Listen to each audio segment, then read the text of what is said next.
महापुरुष फरमाते हैं, इंसान खेत के अंदर जैसा बीज बोएगा वैसी ही फसल प्राप्त कर लेगा। यदि आम के बीज बोएगा तो उसे आम ही मिल जाएंगे। यदि कीकर या बबूल के बीज बोएगा तो उसे कीकर या बबूल ही प्राप्त होगी। लेकिन आज का इंसान कीकर का बीज बोता है और चाहता है मुझे आम मिल जाए, लेकिन ऐसा कभी हो नहीं सकता। प्रभु महावीर फरमाती हैं, सुचिना कम्मा सुचिना फला भवंती, दुचिना कम्मा दुचिना फला भवंती। जो इंसान शुभ की कर्म करता है उसे शुभ फल की प्राप्ति होती है। जो इंसान बुरे कर्म करता है, शुभ कर्म करता है तो उसे बुरा फल मिल जाता है।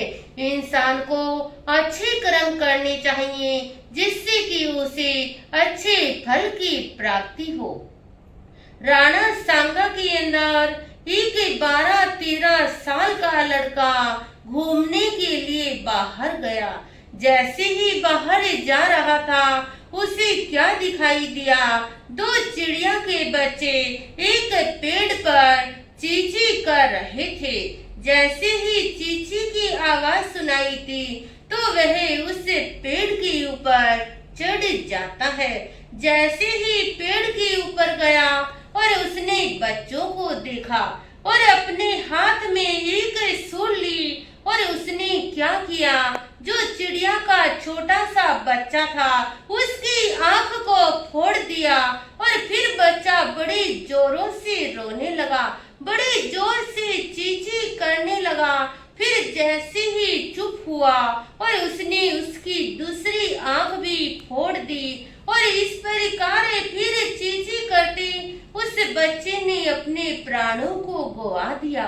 फिर दूसरे बच्चे की पहले आंख फोड़ी, फिर दूसरी फोड़ी और फोड़ कर खुशी हो रहा है, अरे मैंने दोनों बच्चों की आंखों को फोड़ दिया, मैं कितना बहादुर हूँ। लेकिन याद रखना, यह बहादुरता नहीं, यह कायरता है। लेकिन जो इंसान जैसे कर्म करता है उसको वैसा ही फल प्राप्त होता है। और देखिए, वह कर्मों की आंधी आई, बड़े जोर से आंधी आई और उसी समय वह 12-13 साल का बालक जमीन पर गिर गया।